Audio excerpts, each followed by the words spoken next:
Assalamualaikum warahmatullahi wabarakatuh. Perkenalkan, nama saya Restari. Di sini saya akan menjelaskan sedikit mengenai prinsip-prinsip Magasyid Syariah untuk memenuhi tugas mata kuliah Filsafat Hukum Islam.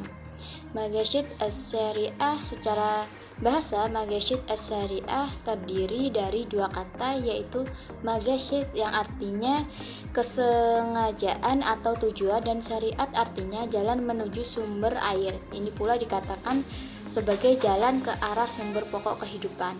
Adapun tujuan magasyid adalah untuk kemaslahatan manusia. Kemaslahatan dapat terrealisasi dengan baik jika 5 pokok dapat diwujudkan dan dipelihara, yaitu pertama agama, kedua jiwa, ketiga keturunan, keempat akal, kelima harta. Tujuan syar'i dalam mensyariatkan ketentuan-ketentuan hukum kepada orang-orang mukallaf adalah dalam upaya mewujudkan kebaikan-kebaikan bagi kehidupan mereka, baik melalui ketentuan-ketentuan yang dauri, haji, dan tasyini. Syartibi berpandangan bahwa tujuan utama dari syariah adalah untuk menjaga dan memperjuangkan 3 kategori hukum. Tujuan dari 3 kategori tersebut adalah untuk memastikan bahwa kemaslahatan kaum muslimin baik di dunia maupun di akhirat terwujud dalam cara yang terbaik karena Tuhan berbuat demi kebaikan hambanya.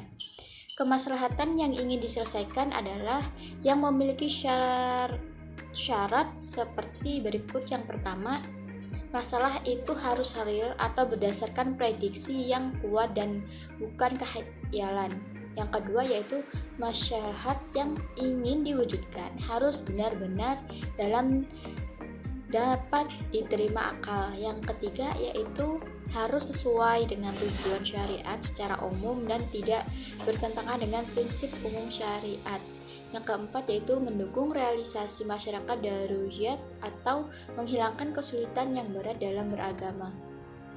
Adapun manfaat mempelajari Magasyid Asy-Syariah ialah sebagai berikut. Yang pertama, mengungkapkan tujuan, alasan, dan hikmah tasyri' baik yang umum maupun khusus. Yang kedua, menegaskan karakteristik Islam yang sesuai dengan tiap zaman.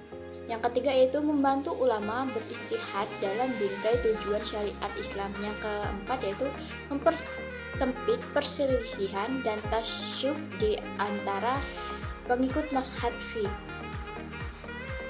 Pelengkap Magasyid Asy-Syariah yang pertama yaitu pelengkap Magasyid ad-Daruriyat. Ketika Tuhan mensyariatkan sholat untuk menegakkan dan memelihara hukum agama, syar'i memerintahkan agar sholat itu dilaksanakan dengan azan sesuai maksud waktu dan dikerjakannya dengan berjamaah sebagai kelengkapannya. Kelengkapan masuk ke Magasyid Asy-Syariah yang kedua yaitu pelengkapan Magasyid Hajiyah. Tak kalah syara memberikan kemurahan kepada orang yang sedang dalam berpergian untuk mengqashar sholat, lalu disempurnakan kemurahan itu dengan diperbolehkannya menjamaknya. Perlengkapan Magasyid Asy-Syariah yang ketiga yaitu perlengkapan Magasyid Tasyniyah. Syar'i mewajibkan bersuci untuk menegakkan urusan tasyini. Kemudian kewajiban bersuci itu disempurnakan dengan aturan-aturan sunat bagi bersuci. Tak kalah syar'i mensunatkan menyembelih hewan kurban, disempurnakan perintah itu agar binatang yang dikurbankan dipilih dari binatang yang tidak cacat. Perantara Magasyid Asy-Syariah sebagaimana dijelaskan dengan berulang kali bahwa tujuan hukum perundang-undangan ialah untuk mewujudkan kemaslahatan dan menolak kemudaratan bagi manusia. Maksud tersebut dapat terwujud karena perintah dan kewajiban syariat dilaksanakan dengan sebaik-baiknya dan dijauhi segala larangannya.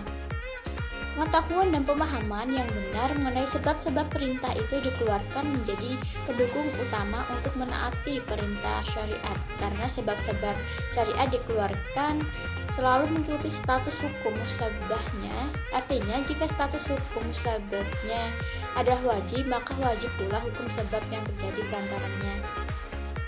Tak tak ada bedanya dengan perintah-perintah syariat, larangan-larangannya, dan mempunyai perantara-perantara yang mengantar pada perbuatan itu terlarang tidak logis apabila suatu perbuatan itu dilarang, sedangkan perantaranya diperbolehkan. Oleh karena itu, perantara wasilah dari suatu larangan yang kuat seharusnya mengikuti status hukum yang diperantarai, yakni terlarang juga.